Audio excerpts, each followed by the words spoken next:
Assalamualaikum warahmatullahi wabarakatuh. Perkenalkan, nama saya Rima Merdania.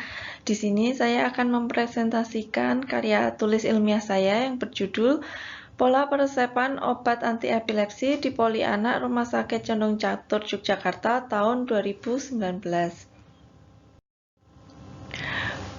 Untuk latar belakangnya, epilepsi merupakan suatu manifestasi gangguan fungsi otak dengan berbagai etiologi dan gejala tunggal yang khas, yaitu kejang berulang lebih dari 24 jam yang diakibatkan oleh lepasnya muatan listrik neutron otak secara berlebihan dan paroksismal serta tanpa provokasi.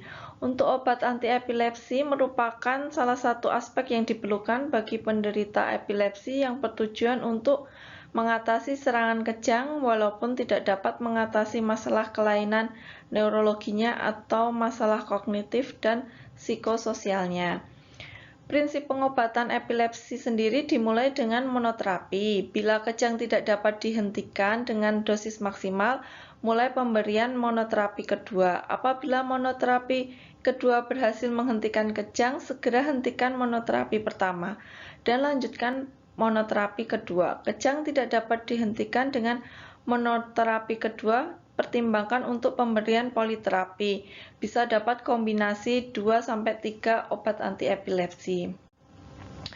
Rumusan masalahnya yaitu bagaimanakah pola peresepan obat anti-epilepsi di Polianak Rumah Sakit Condong Catur Yogyakarta tahun 2019. Tujuan penelitian ini yaitu untuk mengetahui pola peresepan obat anti-epilepsi di Polianak Rumah Sakit Condong Catur Yogyakarta tahun 2019 yang berupa: 1. Yaitu jenis obat anti-epilepsi yang digunakan di Polianak Rumah Sakit Condong Catur tahun 2019. Yang kedua yaitu dosis dan frekuensi pemberian obat anti-epilepsi yang digunakan di Polianak Rumah Sakit Condong Catur tahun 2019. Yang ketiga yaitu terapi obat anti-epilepsi yang digunakan di Polianak Rumah Sakit Condong Catur tahun 2019. Untuk manfaat penelitian sendiri yaitu bagi rumah sakit, yaitu untuk menambah referensi penelitian di Rumah Sakit Condong Catur Yogyakarta, serta sebagai bahan informasi, masukan, dan evaluasi pelayanan kefarmasian dalam melaksanakan terapi pada pasien epilepsi yang menggunakan obat anti-epilepsi baik monoterapi maupun politerapi, sehingga dapat meningkatkan kualitas hidup pasien serta mutu dan kualitas pelayanan di Rumah Sakit Condong Catur. Untuk peneliti dan penelitian yaitu menambah referensi penelitian dan diharapkan dapat memicu peneliti selanjutnya untuk melakukan penelitian lebih lanjut dalam rangka mengembangkan pelayanan kefarmasian yang lebih baik serta sebagai karya tulis ilmiah sebagai persyaratan untuk memperoleh gelar ahli madya farmasi di Poltekkes BSI. Tinjauan pustakanya yaitu kata epilepsi sendiri berasal dari bahasa Yunani yakni epilepsia yang berarti serangan. Epilepsi secara medis merupakan manifestasi gangguan otak dengan berbagai etiologi namun dengan gejala tunggal yang khas, yaitu serangan berkala yang disebabkan oleh lepasnya muatan listrik neutron kortikal secara berlebihan. Untuk etiologi epilepsi sendiri ada 3, yaitu idiopatik, yaitu tidak terdapat les struktural di otak atau defisit neurologis, diperkirakan mempunyai predisposisi genetik dan umumnya berhubungan dengan usia. Kriptogenik dianggap simptomatis tetapi penyebabnya belum diketahui, termasuk di sini adalah sindrom West, sindrom Lennox-Gastaut, dan epilepsi mioklonik. Untuk simptomatis yaitu bangkitan epilepsi disebabkan oleh kelainan atau lesi struktural pada otak, misalnya cedera kepala, infeksi susunan saraf pusat, kelainan kongenital, lesi desak ruang, gangguan peredaran darah otak, toksik metabolik, kelainan neurodegeneratif. Klasifikasi epilepsi ada 2, yaitu kejang umum dan kejang parsial. Untuk kejang umum sendiri ada tonik-klonik atau grand mal. terus absence attack atau petit mal, myoklonik, atonik, tonik, klonik, spasme infantil. Sedangkan untuk kejang parsial sendiri ada dua, yaitu parsial sederhana dan parsial kompleks. Gejala dan tanda epilepsi. Gejala epilepsi sendiri bisa dimulai dari penderita mengalami kehilangan kesadaran atau setelah sadar penderita mengalami sakit kepala dan nyeri otot. Ada gejala kebingungan, mengalami aura atau halusinasi seperti mendengar sesuatu, melihat sesuatu, merasa sudah melakukan sesuatu, dan lain-lain. Untuk tanda-tanda epilepsi sendiri seperti sukar bernafas, mata kebiruan, keluar busa dari mulut atau air liur yang berlebih, keluar keringat dingin, gerakan menghentak yang tidak terkontrol pada tangan dan kaki. Untuk obat anti-epilepsi sendiri ada golongan barbiturat seperti fenobarbital, golongan benzodiazepin seperti diazepam, asam valproat, golongan karbamazepin, dan golongan hydantion seperti phenytoin.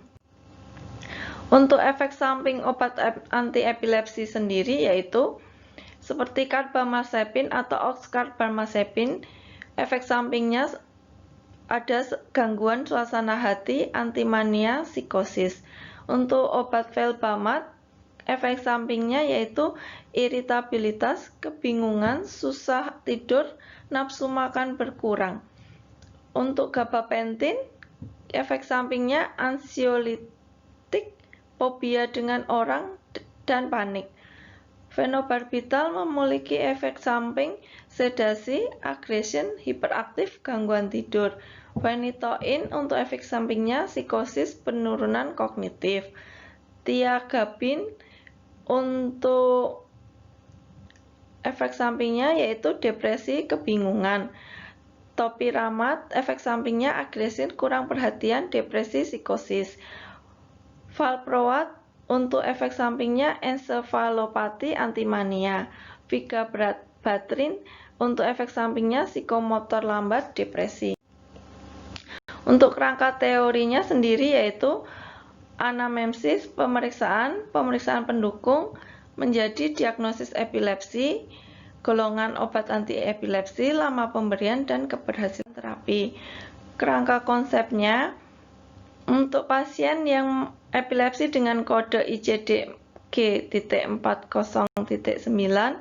mendapatkan terapi obat anti-epilepsi yang dipengaruhi oleh faktor pasien seperti usia, jenis kelamin, dan menjadi pola persepan meliputi jenis obat, dosis, frekuensi pemberian. Untuk metode penelitian sendiri yaitu jenis dan rancangan penelitian. Penelitian ini merupakan penelitian non-eksperimental di mana dianalisis secara deskriptif. Untuk tempat dan waktu penelitian dilakukan di Rumah Sakit Condong Catur. Subjek dan objek penelitiannya sendiri adalah pasien anak yang terdiagnosis epilepsi di Polianak Rumah Sakit Condong Catur tahun 2019.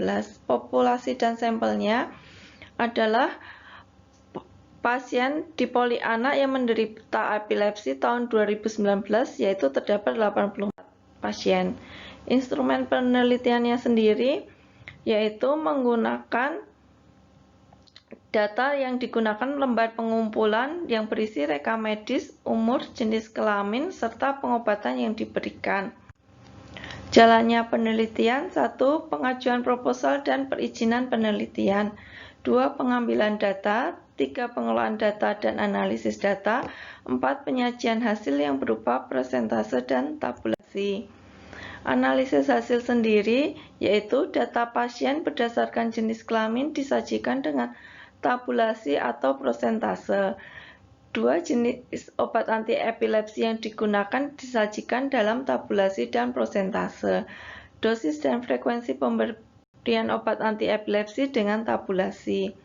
Golongan terapi seperti monoterapi dan politerapi yang diberikan dalam bentuk tabulasi. Hasil dan pembahasan. Yang pertama yaitu persentase pasien berdasarkan jenis kelamin. Untuk pasien epilepsi yang terjadi di Rumah Sakit Condong Catur, yaitu terdapat 47 pasien atau 55,95% pasien laki-laki dan 37 pasien atau 44,05% pasien perempuan dari total jumlah 84 pasien. Untuk persentase pasien berdasarkan jenis obat, yaitu obat yang paling banyak digunakan adalah Vylepsi sirup atau asam valproat, di mana terdapat 75 kasus atau 89,3%. Yang kedua yaitu Carbamazepine, terdapat 9 kasus atau 10,71%. Untuk Valisan B atau Diazepam terdapat 6 kasus atau 7,14%. Fenobarbital sendiri terdapat 15 kasus, yaitu 17,86%. Kutoin atau Phenylephrine terdapat 4 kasus atau 4,76%. Risperidon 2 kasus atau 2,38%. Depakote 250 mg 1 kasus atau 1,2%, trihexyphenidyl 1 kasus atau 1,2%, latropril sirup 3 kasus atau 3,57%, Depakote ER 500 mg terdapat 2 kasus atau 2,38%. Untuk regimen dosis dan frekuensi pemberian, yaitu Vylepsi untuk 50 mg per miligram diberikan dosis 2 kali sehari dengan dosis pasien dari dosis terendah yaitu 50 mg per hari sampai 800 mg per hari diberikan bersama dengan makan. Untuk Carbamazepine sendiri di Rumah Sakit Condong Catur dosisnya diberikan 2 kali sehari dengan dosis per hari dari 100 mg sampai 600 mg. Fenobarbital diberikan 3 kali sehari dengan dosis terendah 60 mg sampai 270 mg per hari. Valisan B diberikan 3 kali sehari dengan dosis per hari 3 sampai 7,5 mg. Untuk Risperidon sendiri diberikan 2 kali sehari dengan dosis terendah 0,5 mg dan sampai dosis tertinggi yaitu 1 mg. Phenytoin diberikan 3 kali sehari dengan dosis terendah 150 mg sampai 300 mg per hari. Depakote 2 kali sehari dengan dosis 500 mg per hari. Depakote ER 2 kali sehari dengan dosis 1000 mg per hari. Trihexyphenidyl sendiri 2 kali sehari dengan dosis per hari mencapai 2 mg. Untuk latropril 100 mg per mililiter diberikan 2 kali sehari dengan dosis paling rendah 600 mg, dosis tertingginya 700 mg.